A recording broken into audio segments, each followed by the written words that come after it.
मात्र ये 3 स्टेप से आपके अगर 97% रोक ले कोई तो बताना, हर एक चीज इसमें कवर हो जाएगी। प्रीवियस ईयर क्वेश्चंस थे उसको ऑब्जेक्टिव में डाल के हमने कन्वर्ट कर दिया है।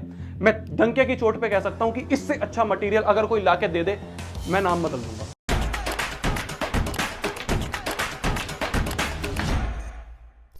हेलो एवरीवन, दिस इज शोभित दरबान और आज की इस वीडियो में हम बात करने वाले हैं कैसे आप अपने साइंस के टर्म 1 के एग्जाम में बेहतरीन स्कोर कर सकते हैं। आपका चाहे सिलेबस यार पूरा कंप्लीट हो गया हो, आपको वो रिवीजन करना है, आपका थोड़ा सा सिलेबस हुआ हो, आपको उसको कंप्लीट करना है, या फिर आप ऐसे बच्चे हो जिसने कोई भी अभी तक बुक नहीं उठाई है, हर एक बच्चे के लिए ये बहुत ज्यादा महत्वपूर्ण वीडियो होने वाली है।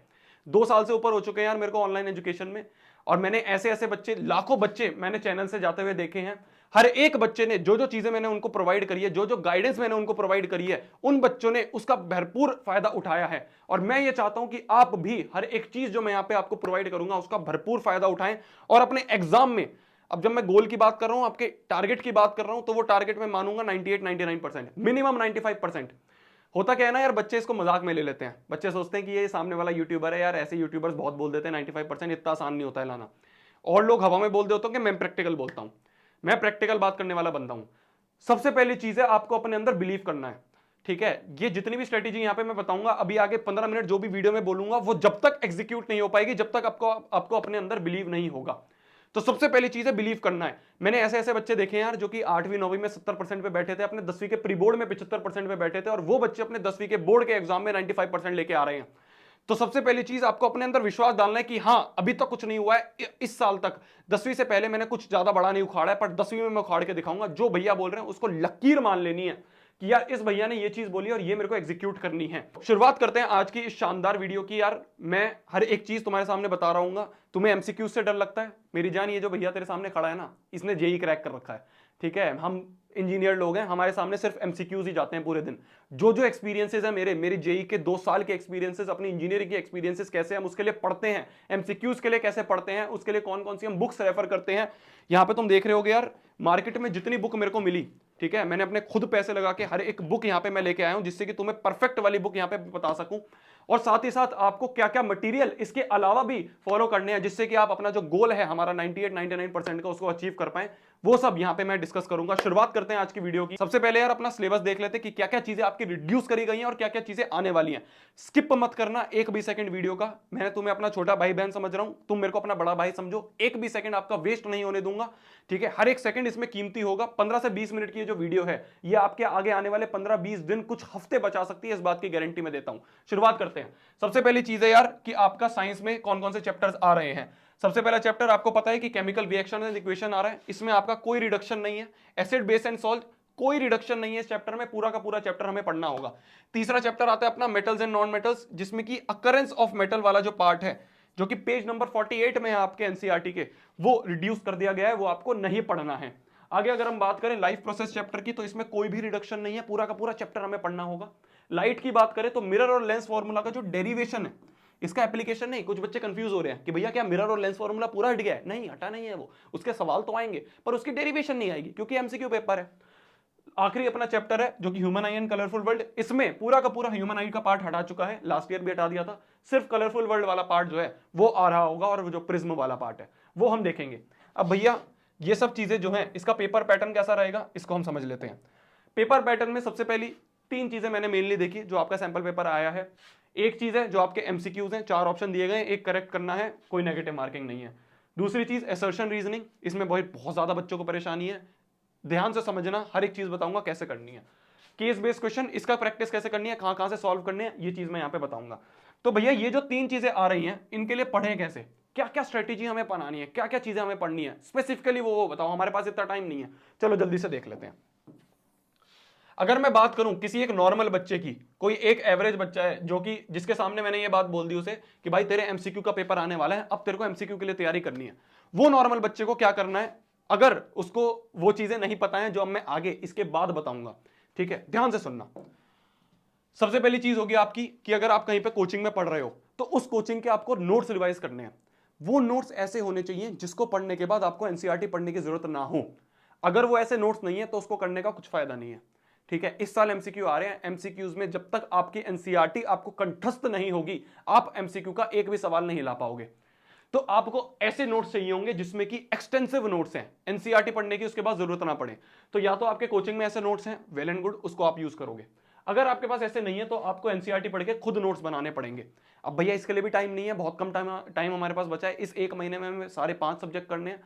तो अब हम क्या करेंगे, हमारे वाले जो नोट्स हैं जो मैंने प्रोवाइड करूंगा, अभी थोड़ी देर बाद आपको वीडियो में पता चलेगा, हर एक चीज जो मैं प्रोवाइड करने वाला हूं वो आप यूज कर सकते हो। उसमें हर चीज होगी, हर चीज मतलब हर चीज, अभी देखते रहना।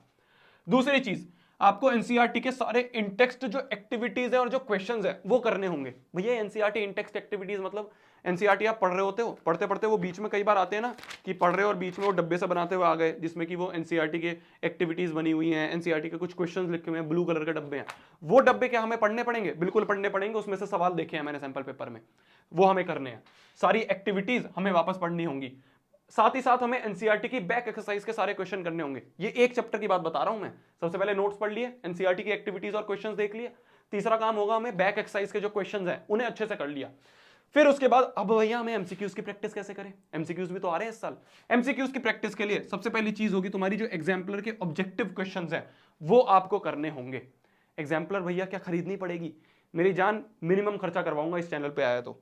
देख, ये अपना गूगल पे जाएंगे, गूगल पे जाके हम लिखेंगे class 10th science exemplar book PDF, ठीक है। इसमें एनसीईआरटी वाली जो तो ऑफिशियल वेबसाइट है वो हमें देखनी है। कहाँ है एनसीईआरटी वाली? ये रही ncrt.nic.in, एग्जाम्पलर प्रॉब्लम एनसीईआरटी पे जाएंगे। यहाँ पे हम क्लास 10th में जाएंगे। क्लास 10th में तुम्हें हर एक चैप्टर की जो एग्जाम्पलर की पीडीएफ है वो इसमें मिलेगी। तो हम ये देख सकते हैं इसमें ये सारी एग्जाम्पलर की पीडीएफ है। अरे भाई हाँ, तो ये एग्जाम्पलर में जितने भी ऑब्जेक्टिव क्वेश्चंस हैं एग्जाम्पलर के वो सारे हमें करने हैं। ये आपको देख रहे होंगे, ये सारे ऑब्जेक्टिव क्वेश्चंस हैं यहाँ पे, ठीक है। ये सब ऑब्जेक्टिव क्वेश्चंस हैं, अराउंड 25-30 ऑब्जेक्टिव क्वेश्चंस इन्होंने डाल रखे हैं। वो सारे ऑब्जेक्टिव क्वेश्चंस तुम्हें करके जाने हैं। कोई भी हैरान नहीं होगा अगर इसमें से उठ के डायरेक्ट तुम्हारा सवाल आ जाए, ऐसा हो सकता है। तो इसलिए एग्जाम्पलर के क्वेश्चंस हमें करने हैं। भैया एग्जाम्पलर के क्वेश्चन तो हमने देख लिए, क्वेश्चन के सॉल्यूशंस कहां से मिलेंगे मेरी जान, वो भी बताता हूं। देख, तो इस चीज पे आए थे हम कि भाई ये हमने लिखा था class 10 science exemplar book PDF, इसको क्लिक करेगा, आगे अपने आप गूगल रिकमेंड कर रहा है पीडीएफ विद सॉल्यूशंस। बहुत सारी वेबसाइट्स हैं, हर एक में सॉल्यूशन तेरे को मिल जाएगा, ठीक है। तो उन वेबसाइट से जाके ncrt.nic से तूने ये चीज डाउनलोड कर ली ऑफिशियल वेबसाइट से, और अगर सॉल्यूशंस देखने हैं तो काफी ज्यादा जो और प्राइवेट वेबसाइट्स हैं वो सब तू देख सकता है। ये हो गया तुम्हारा किस चीज का काम? ये हो गया अपना एनसीईआरटी के एग्जाम्पलर का काम। उसके बाद हमें क्या करना है? हमें प्रीवियस ईयर क्वेश्चंस करने हैं। भैया प्रीवियस ईयर क्वेश्चंस तो सब्जेक्टिव होते हैं, सब्जेक्टिव में ऑब्जेक्टिव का क्या फायदा है? सब्जेक्टिव करने का क्या फायदा है? इसको ना थोड़ी देर के लिए होल्ड पे रखो, अभी थोड़ी देर बाद इसे समझाऊंगा। बस इसे समझ लो कि हमें एग्जाम्पलर के क्वेश्चंस करने हैं, हमें पीवाईक्यूज करने हैं। देन हमें क्या करना है, जो सीबीएसई का ऑफिशियल सैंपल पेपर उसने रिलीज करा है, एक सैंपल पेपर उसने रिलीज करा है, आप गूगल पे जाओगे सर्च करोगे आराम से मिलेगा, उसके आंसर भी दे रखे हैं उन्होंने, तो वो हमें करना है। फिर उसके बाद 5 से 6 एक्स्ट्रा सैंपल क्वेश्चन पेपर हमें करने पड़ेंगे। ये ना मोर देन सफिशिएंट है 5 से 6, और बहुत ज्यादा इंपॉर्टेंट भी है। अब भैया हमें नहीं पता कौन से सैंपल पेपर लेने हैं, जितनी तुम्हें रिसर्च करनी थी, जितने तुम्हें पैसे लगाने थे, वो सारे पैसे मैंने इन बुक्स में लगा दिए हैं। मैं गया मार्केट में, सारी की सारी खरीद के लाया हूं, सारी मैंने रिव्यू कर ली है। मैंने ये चीज नोटिस करी है, कुछ सैंपल पेपर ऐसे हैं जिसमें भाई बहुत सारे क्वेश्चंस उन्होंने डाल दिए हैं, बहुत सारे सैंपल पेपर डाल दिए हैं, और उसको देख के, मोटी बुक देख के हमारा दिमाग खराब हो जाएगा कि भाई इतनी सारी कैसे करें। तो अगर हमें क्वालिटी क्वेश्चन चाहिए और कम सैंपल पेपर हमें करने हैं, 5 से 6 बहुत हैं एक अपने सब्जेक्ट के लिए, इससे ज्यादा टाइम भी नहीं है हमारे पास करने का। तो मेरी रिकमेंडेशन रहेगी, जो ऊपर की 2-3 है यार, बहुत अच्छा काम करा है उन्होंने, जितनी भी 2-3 ऊपर की पब्लिकेशंस, आपको नाम पता होगा, आप हर जगह सुनते हो। मेरी जो पर्सनल फेवरेट मेरे को लगी वो ओसवाल बुक्स वाली लगी। आप इनके सैंपल पेपर देख सकते हो, अगर आपने अभी तक कोई नहीं खरीदे हैं। अगर आपने खरीद रखे हैं, पापा से जाके लड़ने की जरूरत नहीं है, ठीक है। ये कोई प्रमोशन नहीं है कि भाई मेरे को पैसे मिलेंगे उस चीज के। अगर आपको खरीदनी है, आप अभी खरीदने का मन बना रहे हो, तो आप ओसवाल, मेरी प्रेफरेंस है, आप जाओगे अपने मार्केट में, आसपास कोई भी दुकान हो वहां से जाके खरीद सकते हो। अमेजॉन का, फ्लिपकार्ट का, जहां पे भी सस्ता मिल रहा होगा वहां का लिंक मैं आपको दे दूंगा। आपको खरीदने आप ओसवाल के कंसीडर कर सकते हो, वरना अगर आपके पास ऊपर के 2-3 में से कोई भी है तो वो आप कंसीडर करो। आपने वो कंप्लीट कर लिए, बहुत अच्छी बात है। अब आप वापस ओसवाल पे भी जंप कर सकते हो। ये चीज मेरे को आपको बतानी थी। तो ये चीज हमारी आ गई, नोट्स कर लिए, इंटेक्स एक्टिविटीज कर ली, बैक एक्सरसाइज कर ली, एग्जाम्पलर कर ली, पीवाईक्यू कर लिए, ऑफिशियल सैंपल पेपर कर लिए, 5-6 एक्स्ट्रा सैंपल क्वेश्चन पेपर कर लिए। मोर देन सफिशिएंट है एक चैप्टर में मास्टरी करने के लिए। भैया यार आपने तो डरा दिया, इतना सब चीजें बता दी, कुछ आसान चीजें बताओ ना, कोई स्मार्ट तरीका बताओ ना इस चीज को करने का। अब आते हैं स्मार्ट तरीके में। ये हो गया ऐसा बच्चा जो कि स्मार्ट नहीं खेल रहा है, वो हार्ड खेल रहा है, इतनी सब चीजें अलग अलग जाके छानेगा। मैंने तुम सभी के लिए क्या करा है, अब आता है स्मार्ट तरीका, अब आता है द स्मार्ट वे। जितनी भी चीजें यहां पे लिखी है ना, उन सभी को अलग अलग छाट के कम से कम 3 से 4 हफ्ते मेरे को लग गए हैं इन बुकलेट्स को बनाने में। हर एक चैप्टर की आपके लिए एक एक बुकलेट बनाई गई है, जिसमें कि हर चीज मैंने डाल दी है। तो ये प्यारी सी आपके लिए बुकलेट तैयार करी गई है। अगर मैं चैप्टर लूं एसिड बेस एंड सॉल्ट, सबसे पहला ही चैप्टर लेते हैं यार, कहां गया, केमिकल रिएक्शन एंड इक्वेशन। इस चैप्टर पे अगर हम आए तो सबसे पहले ये हो गया। इसमें दूसरे पेज पे अगर हम आए तो सबसे पहले आपको नोट्स मिल रहे होंगे। ये वो नोट्स हैं जिसको एक्सटेंसिवली बनाया गया है एनसीईआरटी को मद्देनजर रखते हुए। आपको सिर्फ और सिर्फ ये चीज पढ़नी है, आपको एनसीईआरटी पढ़ने की जरूरत नहीं पड़ेगी। भैया आप इतनी कॉन्फिडेंस से कैसे कह सकते हो, अभी ध्यान से सुनना। एनसीईआरटी में क्या चीजें होती हैं, सबसे पहले डेफिनेशंस होती हैं, ठीक है, डेफिनेशंस हमने डाल दी, ठीक है। उसमें कुछ क्वेश्चंस होते हैं, लो ये क्वेश्चन भी आ गए, ये आपको क्वेश्चन दिख रहे होंगे, ठीक है।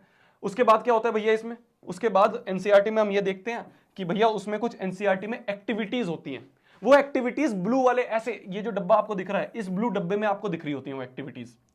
कहां भागे, हाँ, इस ब्लू डब्बे में एक्टिविटीज दिख रही होती हैं। भैया इसकी तो लैंग्वेज ही नहीं समझ में आती, इसलिए तो मैंने क्या करा है कि इस एनसीईआरटी एक्टिविटी को आसान भाषा में समझाया है। जो भी एनसीईआरटी की एक्टिविटी आपको बुक में दी गई होगी वो इस वाली बुकलेट में आपको डाल रखी है। इसको आसान भाषा में यहां पे समझा रखा है। इसके जो जो क्वेश्चंस बन सकते हैं, जो जो पॉसिबल क्वेश्चंस हैं, वो पॉसिबल क्वेश्चंस इसमें डाल दिए हैं, ठीक है। इसी तरह से आपको वापस फिर उसके बाद कुछ डेफिनेशंस हैं जो कि बुक में डाली हुई हैं, उनको और आसान भाषा में करके जिससे आपको वो याद हो जाए, वो इस बुकलेट में डाला गया है। साथ ही साथ कुछ काम की बातें इसमें लिखी गई हैं, ठीक है। कुछ काम की बात मतलब जो जो जरूरी और नोट वाले पॉइंट होते हैं ना, हम उसको KQB कह के बोलते हैं, कुछ काम की बात। वापस एनसीईआरटी एक्टिविटीज आ गई जो कि इजी वे में आसान भाषा में आपको समझाई गई है, ठीक है। आप ध्यान से देखते रहिए। फिर उसके बाद अगर हम बात करें तो वापस वही कुछ डेफिनेशन डाल दिए, कुछ काम की बात डाल दी है, एनसीईआरटी एक्टिविटीज हैं। ये सब चीजें वो हैं, अभी थोड़ी देर पहले आपको मैंने दिखाया था ना कि आपको क्या करना होगा, नोट्स पढ़ने होंगे, एग्जाम्पलर करना होगा, एनसीईआरटी की एक्टिविटी करनी होगी, उसकी इंटेक्स क्वेश्चन कर रहे होंगे, सब चीजें इसमें डाल दी हैं। बाहर जाने की बहुत मिनिमम जरूरत पड़ेगी, क्या बाहर से लेना होगा वो बताऊंगा, ये सब चीजें फ्री ऑफ कॉस्ट मिलेंगी। आगे हम अगर देखें, एक चीज और दिखानी है भैया, सीबीएसई के जो सैंपल क्वेश्चन पेपर हैं उसमें इस चैप्टर में से जो केमिकल रिएक्शन एंड इक्वेशन है, कौन कौन से सवाल आए हैं वो यहां पे डाल दिए। साथ ही साथ एक चीज और प्यारी सी बताना मैं भूल गया आपको, कि इसमें आपने ये देखे होंगे कि कुछ एक्टिविटीज से डायरेक्ट सवाल उठ के आए हैं। ये देखो, ये एनसीईआरटी की एक्टिविटी थी, इस एनसीईआरटी एक्टिविटी 1.2 में से इन्होंने सैंपल क्वेश्चन पेपर में क्वेश्चन डाला है, तो वो क्वेश्चन भी मैंने इसके साथ दे दिया, जिससे कि आपको रेफरेंस मिल जाए कि यार ये एक्टिविटी तो जरूरी है, इन्होंने सैंपल क्वेश्चन पेपर में डाली हुई है। इसी तरीके से हमें आगे देखेंगे कि देखो ये लिखा हुआ मैंने, question from sample question paper 2021 issued by CBSE, वो मैंने इसमें इंटीग्रेट कर दिया है, ठीक है।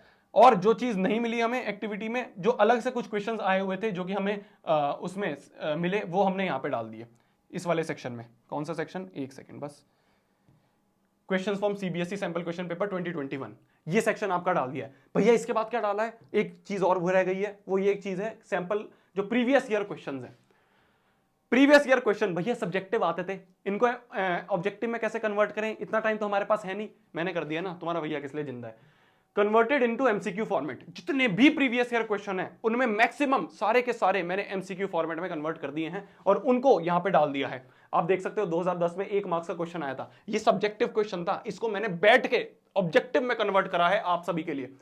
फिर आगे हम देखेंगे ये सारे क्वेश्चंस ऑब्जेक्टिव में कन्वर्ट कर दिए, जितने भी प्रीवियस ईयर क्वेश्चंस आ रहे थे उन सबको मैंने ऑब्जेक्टिव में कन्वर्ट करा, जिससे कि आपकी अच्छे से प्रैक्टिस हो पाए। तो बुकलेट में क्या क्या चीजें डाल दी हैं भैया, हमने एनसीईआरटी पूरी कवर कर दी है, एनसीईआरटी की एक्टिविटीज हमने कवर कर दी है, एनसीईआरटी के इंटेक्स क्वेश्चन हमने कवर कर दिए हैं, हमने भैया सैंपल क्वेश्चन पेपर जो आपको था वो उसमें कवर कर दिया है, और भैया जो हमारा प्रीवियस ईयर क्वेश्चंस थे उसको ऑब्जेक्टिव में डाल के हमने कन्वर्ट कर दिया है। मैं डंके की चोट पे कह सकता हूं कि इससे अच्छा मटेरियल अगर कोई लाके दे दे, मैं नाम बदल दूंगा।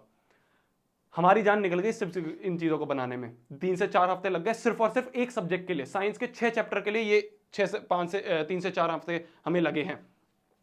इससे अच्छा मटेरियल, इससे अच्छी बुकलेट अगर कोई फ्री में लाके दे दे, मैं ओपन चैलेंज देता हूं। हर चीज हमने डाल दी। इसके बाद क्या आता है, इसके बाद क्या आता है, देखो ध्यान से समझो। मैंने क्या बोला था तुम्हें, यहां पे अगर हम देखें तो मैंने क्या बोला था, अब देखते हैं इसमें क्या क्या चीजें हमने खाली बुकलेट में कवर कर दी। इतना आसान कर दिया आप सभी के लिए, प्यार से 95% ऊपर आएंगे, इस बात की गारंटी देता हूं। अगर हम यहां पे देखें तो मैंने क्या बोला था, नोट्स यूज करो, ठीक है। तो नोट्स यहां से मिल गए, तो हमें ये करने की जरूरत नहीं पड़ेगी। भैया मैंने क्या बोला था, मैंने बोला था इन टेक्स्ट की सारी एक्टिविटीज और क्वेश्चन कर लो, वो मैंने डाल दिया बुकलेट में, ये करने की जरूरत नहीं पड़ेगी। एनसीईआरटी की बैक एक्सरसाइज क्वेश्चन कर लो, ये नहीं डाले हैं बुकलेट में, इसको क्या डालने का फायदा है, ये तो तुमने वैसे भी कर रखी है, ठीक है। तो ये चीज हमें एक्स्ट्रा करनी पड़ेगी, ये एक्स्ट्रा हमने निकाल ली, चलो ठीक है। एमसीक्यू प्रैक्टिस के लिए मैंने क्या कहा था, एग्जाम्पलर के ऑब्जेक्टिव क्वेश्चन कर लो, हाँ ये तुम्हें अलग से करने पड़ेंगे। पीवाईक्यूज ये मैंने डाल दिए, सीबीएसई का ऑफिशियल सैंपल पेपर ये मैंने डाल दिया है, 5-6 एक्स्ट्रा सैंपल क्वेश्चन पेपर ये करने होंगे। तो इस पूरे चीज में जो एक्स्ट्रा तुम्हें करनी होंगी वो होगी ये और ये। तो हमारी अब जो स्मार्ट स्ट्रेटेजी रहेगी वो क्या रहेगी, इसको ध्यान से समझते हैं। जो स्मार्ट स्ट्रेटेजी रहेगी वो ये रहेगी कि सबसे पहला काम होगा, हमें अपनी जो बुकलेट मैंने दी है, हर एक चैप्टर की बुकलेट यहाँ पे प्रोवाइड कर दी गई है, आप ये देख सकते हो, नीचे आपको लिंक मिल जाएगा डिस्क्रिप्शन में, अभी मत भागना, सुनते रहो ध्यान से। हर एक चीज, हर एक पीडीएफ आपको यहाँ पे मिल रही होगी। साथ ही साथ फिर उसके बाद आपको क्या करना है, ये कर लिया, अब इसके बाद आपको एनसीईआरटी की बैक एक्सरसाइज करनी है। ये एक चैप्टर की बात मैं कर रहा हूं, मान लो हमने चैप्टर उठाया मेटल्स एंड नॉन मेटल्स, हमने उसकी बुकलेट देख ली, बुकलेट अच्छे से रट ली है, हर एक चीज हमें उसकी आती है। उसका बाद हमारा काम होगा कि एनसीईआरटी की बैक एक्सरसाइज कर लो। ये नहीं डाल सकता यार मैं, ये डालना इतना कोई बड़ी बात नहीं है, ये तुमने अपने कोचिंग में या फिर अपने स्कूल में भी करी होगी, ठीक है। ये पढ़ लोगे, ये बहुत हलवा चीज है, कुछ नहीं होगा इसमें करने में। फिर उसके बाद एग्जाम्पलर के जितने ऑब्जेक्टिव क्वेश्चंस हैं वो हम कर लेंगे। कहां से मिलेंगे ऑब्जेक्टिव क्वेश्चंस, मैंने बता दिया था, एग्जाम्पलर की फ्री पीडीएफ पड़ी हुई है एनसीईआरटी की वेबसाइट पे। फिर उसके बाद क्या करेंगे, जब सारे के सारे चैप्टर्स कंप्लीट हो जाएंगे हमारे, तब हम क्या करेंगे, उस सवाल का सैंपल पेपर ले लिया हमने, 5-6 सैंपल पेपर हम उसके बाद उसे कर रहे होंगे। मात्र ये 3 स्टेप से आपके अगर 97% रोक ले कोई, तो बताना हर एक चीज इसमें कवर हो जाएगी। कोई ऐसा सवाल आपका ऐसा नहीं होगा जो अटक जाएगा। हाँ वैल्यूज चेंज हो सकती हैं, मैं ये नहीं कहूंगा कि सेम टू सेम सवाल उठ के आ जाएगा हमारी बुकलेट से, बट हाँ वैल्यूज चेंज हो सकती हैं, कॉन्सेप्ट जो है वो सारे उस चीज में डाल दिए गए हैं। फिर उसके बाद आपने जितने प्रैक्टिस 5-6, तो यार तुम एक बार करना शुरू करोगे ना, ये चीज मैं बता रहा हूं, ये जो 3 चीजें बताई हैं ये करना शुरू करोगे, आप 5-6 के आप 10-12 लगा दोगे, आपको इतना जोश आ जाएगा, इतना कॉन्फिडेंस आ जाता है। इस बात का ध्यान रखना है, ये 3 चीजें हमें करनी है बस। अब भैया कुछ प्रो टिप्स मैं आपको और देना चाहता हूं, ठीक है, ज्यादा लंबी नहीं रखना चाहता मैं वीडियो, जल्दी जल्दी इसलिए बोल रहा हूं जिससे कि आपका टाइम वेस्ट ना हो। कुछ प्रो टिप्स, सबसे पहली, जितने भी आप क्वेश्चंस कर रहे हो, चाहे वो सैंपल पेपर हो गया, चाहे वो एग्जाम्पलर हो गई, चाहे वो एनसीईआरटी की इंटेक्स्ट हो गई, एनसीईआरटी की बैक एक्सरसाइज हो गई, हमारी बुकलेट में से प्रीवियस ईयर क्वेश्चन पेपर हो गया, या कुछ भी हो गया, प्रीवियस ईयर के ऑब्जेक्टिव क्वेश्चन जो है कुछ भी हुए, कहीं पे भी आपको कोई इंपॉर्टेंट क्वेश्चन लगता है। इंपॉर्टेंट का मतलब क्या होता है भैया, इंपॉर्टेंट का मतलब होता है कि आपको ऐसा क्वेश्चन लग रहा है जो कि मेरे से पहले पॉइंट पे सॉल्व नहीं हुआ था, मतलब मैं वो चीज भूल सकता हूं। रिवीजन किस चीज का करते हैं हम, जो चीज भूल जाते हैं। तो जो चीज आपको ऐसी लग रही है वो क्वेश्चन मैं भूल सकता हूं, उसको क्या कर लेंगे हम, स्टार मार्क कर लेंगे। स्टार मार्क का मतलब क्या होता है, सिंपल सी चीज है यार, जो क्वेश्चन आपका लिखा होता है ना, उस क्वेश्चन को आपने स्टार मार्क कर लिया। अब भैया इसका फायदा क्या होगा, रिवीजन किस चीज का करते हैं, मैंने क्या बोला, जो चीज हम भूल रहे होते हैं, जो चीज हमें याद है, जो चीज कंठस्थ है, उसको बार बार रिवाइज करने में टाइम वेस्ट करने का क्या फायदा है। तो इसलिए ये हमें रिवीजन में काम आते हैं। जब आपका फाइनल एग्जाम का टाइम आएगा ना, उस समय आपको नोट्स रिवाइज करने हैं, सारे क्वेश्चन नहीं करने। जो एवरेज बच्चा होगा, जो चीज ये नहीं करेगा, स्मार्ट तरीका नहीं अपनाएगा, वो सारे क्वेश्चन करने बैठ जाएगा। पर जो स्मार्ट बंदा होगा उसने क्या कर रखा होगा, ऐसे स्टार मार्क लगा रखे होंगे कि भाई बस ये क्वेश्चन है, बाकी तो मेरे को अच्छी तरह आते ही थे, उस समय मैंने एकदम टिक कर दिए थे। तो वो इंपॉर्टेंट क्वेश्चन हम स्टार मार्क कर लेंगे। दूसरा चीज जो है, try to use separate notebook for doing sample papers. मतलब मैंने ये बोला कि मान लो तुमने एक सैंपल पेपर उठाया, ठीक है, अब तुम ये सैंपल पेपर में पहला वाला सैंपल पेपर कर रहे हो, ऐसा नहीं है कि उसको रफ कॉपी में जाके करो या फिर रफ कोई पेज उठा लिया उसमें कर रहे हैं, नहीं, एक सेपरेट बुक बनाओ, एक सेपरेट नोटबुक उठाओ, मैं कह रहा हूं चाहे वो काले पेज वाली आती है ना सस्ती सी, वो ले लो, उस कॉपी में बैठ के एक चैप्टर के एक सब्जेक्ट के सैंपल पेपर करने हैं। साइंस की हमने एक अलग कॉपी बना ली, उसमें सैंपल पेपर करने हैं। इससे फायदा क्या होगा भैया, क्यों रफ में नहीं कर सकते यार, क्यों पैसे खर्च करवा रहे हो, बताता हूं। जो आपने स्टार मार्क वाले क्वेश्चन लगाए हैं, अगर आपको मान लो जब आप रिवीजन कर रहे हो उस समय वो क्वेश्चन नहीं आया, वो वाला क्वेश्चन आपको उसका सॉल्यूशन नहीं पता चला, तो फिर आप क्या करोगे, आप भागोगे इंटरनेट पे भागे, 10 मिनट आपने क्वेश्चन लगाने में, क्वेश्चन सर्च करने में लगाए, 20 मिनट आपने यूट्यूब में लगा दिए, उसके बाद आप गूगल पे बैठ गए, फिर उसके बाद फेसबुक पे बैठ गए, इंस्टाग्राम पे बैठ गए, आपका ऐसे ऐसे कर करके पूरा 2 से 3 घंटे ऐसे निकल गए मात्र एक क्वेश्चन का आंसर निकालने में। इसलिए जितना हो सकता है हमें डिवाइस का जो यूज है वो कम करना है। तो जितने भी क्वेश्चंस हैं जो कि स्टार मार्क हो रहे हैं, वो आपको इस कॉपी में मिल जाएंगे, तो आपको इंटरनेट पे भागने की जरूरत नहीं पड़ेगी। और साथ ही साथ जिस तरीके से आपने सॉल्व करा है, जिस पैटर्न से आपने सॉल्व करा है, वो पैटर्न में आपको मिल जाएगा। कई बार क्या होता है, जो आपको इंटरनेट पे आंसर मिलता है वो आपको समझ में नहीं आता, जो तरीके से आपने सॉल्व करा है वो आपको इस बुक में मिल जाएगा, जो आप रफ कॉपी लोगे उसमें करना, ठीक है। मेरे को लग रहा है फील आप समझ रहे होंगे कि आपको एक अलग कॉपी लेनी है, जिससे कि बाद में अगर आपको क्वेश्चन नहीं हो तो उसका आंसर आपको आराम से अपने तरीके वाला आंसर मिल जाए। ये दूसरा पॉइंट हो गया। तीसरा पॉइंट, एक बार अपने एग्जाम से पहले ना यार लैब मैनुअल जरूर देख लेना। मैंने सारी की सारी एक्टिविटीज जो है एनसीईआरटी की वो सारी बुकलेट में डाल दी हैं, जितनी भी इंपॉर्टेंट थी उनमें। कुछ ऐसी थी जो हलवा सी थी, कुछ नहीं था उसमें कि भाई जाओ और जाके मेडिकल टेस्ट कराओ अपना, और ये सब ये वाली एक्टिविटीज नहीं डाली है। जो इंपॉर्टेंट है वो सारी डाल दी हैं। बट फिर भी मैं ये कहूंगा एक बार एटलीस्ट रीड करके जरूर जाना है हमें, जो अपना लैब मैनुअल है उसको। तीसरी चीज, हमें 1.5 घंटे की सिटिंग हैबिट लगानी है अपनी टेबल या चेयर पे। बेड पे पढ़ने वाला जमाना चला गया है। जब तुम अपना पेपर देने जाओगे, पहले मैं इसे 3 घंटे कहता था, अरे यार पहले मैं क्या कहता था कि ये 3 घंटे की सिटिंग लगानी है। अब मैं इसलिए कह रहा हूं 1.5 घंटे, क्योंकि जो तुम्हारा पेपर है सैंपल पेपर, उसमें 1.5 घंटे का टाइम दिया है, अराउंड 90 मिनट का। तो मैं ये कहूंगा कि 1.5 घंटे की जो सिटिंग की आदत है वो आज से बनाना शुरू कर दो। आप बैठ रहे हो कि भाई अब मैं ये सैंपल पेपर सॉल्व करने बैठा हूं, तो मैं 1.5 घंटे टाइम लगा के उस सैंपल पेपर को सॉल्व करूंगा और चेयर टेबल पे बैठ के सॉल्व करूंगा, जिससे कि जो हमारा बाद वाला एग्जाम वाला टाइम है उसमें हमें 1.5 घंटे बैठने में मुश्किल ना आए। कई बच्चे होते हैं और उनको एंग्जाइटी होने लग जाती है, भाई बैठा नहीं जाता, दर्द होने लग जाता है। वो इसलिए नहीं होता क्योंकि आदत नहीं है 1.5 घंटे लगातार बैठने की। तो कोशिश करना है 1.5 घंटे हम लगातार बैठे, जिससे कि हम एग्जाम में जाके आराम से कंफर्टेबली उस एग्जाम को दे पाएं और अपना बेहतरीन स्कोर कर पाएं। ये चीज हमें दिमाग में आ गई है। 5वां जो पॉइंट है वो ये है, जो आप नोट्स को रिवाइज करोगे उसको एक्टिव रिकॉल वाले मेथड से रिवाइज करना है। भैया ये एक्टिव रिकॉल क्या होता है थोड़ा सा समझा दो। मैं बिल्कुल समझाता हूं। एक्टिव रिकॉल का मतलब ये होता है, मैंने जो आपको बुकलेट दी उसमें नोट्स हैं, ठीक है। इस बुकलेट में आपके नोट्स हैं जो कि अराउंड 5, 6 या 8 पन्नों के नोट्स हैं, मान लो 8 पेजेस के नोट्स हैं। तो आपका आज पहला दिन है, आपने उस चैप्टर को पढ़ लिया, आपने 8 पेजेस के नोट्स कर लिए। अब मान लो उसको आपको रिवाइज करना है, तो रिवाइज करने के लिए आप क्या करोगे, वापस उस नोट्स को क्या पढ़ना शुरू कर दोगे। ये गलत तरीका होता है। सबसे ज्यादा बड़ा ब्लंडर ये है कि हम रिवाइज करने के लिए वापस उस चीज को ऊपर से पढ़ना शुरू करते हैं। गलत है।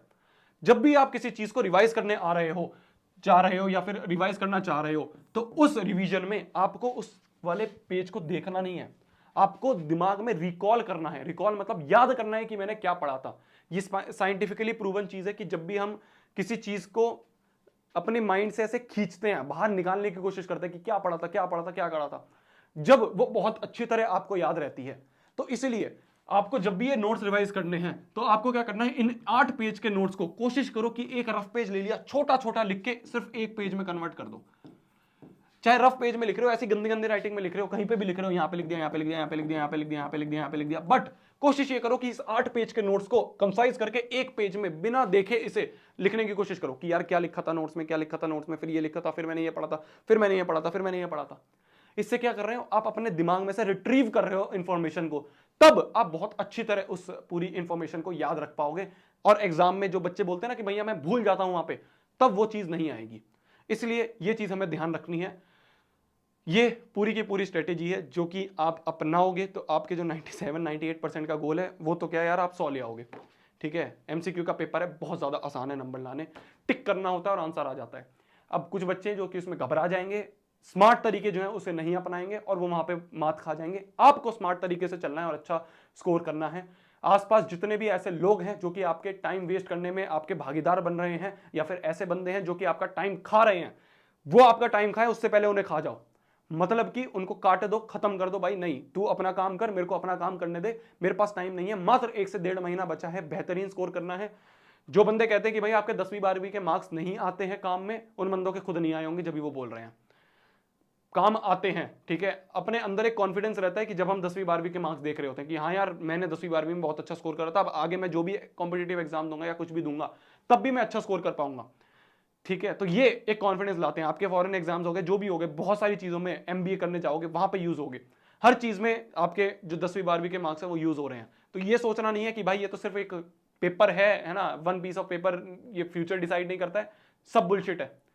अपना मेन फोकस रखना है पढ़ने में, हमें एक्सपीरियंस लेना है अच्छा पढ़ने का, और अच्छे नंबर हम लेके आएंगे। आपको बुक लेनी है, मैंने सारी यहाँ पे रिव्यू कर ली है मेरे हिसाब से। मेरे पास कोई प्रोमो कोड या लिंक नहीं है यार, ठीक है, मेरे पास कुछ नहीं है। आपको जहां पे सस्ती मिल रही हो आप वहां पे जाके ले सकते हो, जो आपको अच्छी लग रही हो वो ले सकते हो। मेरी पर्सनल फेवरेट मैंने ओसवाल बोली है, ठीक है। तब तक के लिए वही पढ़ना है, फोड़ना है, कहर मचा देना है और आग लगा देनी है। जाके पढ़ो, अच्छे से पढ़ो, ठीक है। ऐसा पेपर दे के आना है कि भाई हम खुद देखें कि यार इतने नंबर तो एक्सपेक्ट भी नहीं कर रहे, तो इतने अच्छे नंबर आ गए। जाओ, बाय, पढ़ लो, चलो बाय।